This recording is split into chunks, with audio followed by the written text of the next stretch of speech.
जरूर। ऑस्ट्रेलिया के इतिहास पर एक कहानी पेश है जो कि पंजाबी में है। ऑस्ट्रेलिया का इतिहास एक महान कहानी सदियों पहले की बात है, जब दुनिया के दूसरी तरफ एक विशाल और रहस्यमय जमीन थी जिसे आज हम ऑस्ट्रेलिया कहते हैं। यह भूमि सदियों से अपने मूल निवासियों आदिवासी लोगों का घर थी। वे लाखों वर्षों से यहां रह रहे थे, प्रकृति के साथ सामंजस्य में जीते हुए, भूमि का सम्मान करते हुए और अपनी अनमोल पत पाराई पुत्साई पाराई पुत्साई पाराई पुत्साई पाराई पुत्साई पाराई पुत्साई जा पाई ता ओज आ ने पहले इसके तटों का दौरा किया, पर वे इसे एक बेकार जमीन समझकर आगे बढ़ गए। फिर 18वीं सदी के अंत में 1770 में कैप्टन जेम्स कुक नाम का एक ब्रिटिश खोजकर्ता इस जमीन पर पहुंचा। उसने पूर ईचाउंग ओजी ओड बर्चेस लीस लीस चेजा डोनेस डोनेस लीजा लीजा डोनेस लीजा डोनेस डोनेस डोनेस डोनेस डोनेस डोनेस डोनेस लीजा डोनेस इडनी कोव पहुंची। यह ऑस्ट्रेलिया में यूरोपीय उपनिवेशवाद की शुरुआत थी। धीरे धीरे और उपनिवेश स्थापित हुए और लोग स्वतंत्रता से रहने के लिए भी आने लगे।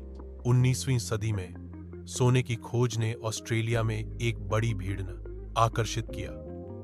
1850 के दशक में सोने की भीड़ ने दुनिया भर से हजारों लोगों को यहां खींच लिया, जिससे आबादी में तेजी से वृद्धि हुई और शहरों का विकास हुआ। इस दौरान ऑस्ट्रेलियाई कॉलोनियों ने बढ़े तोइंकारी अराई डोइंकारी अराईकारी टोइकारी ची ची ची ची ची ची ची ची टी टी टी टी टी टी टी टी औच औच एक मील का पत्थर था। कैनबरा को इसकी राजधानी बनाया गया। औच औजूच औच एक मील का पत्थर था।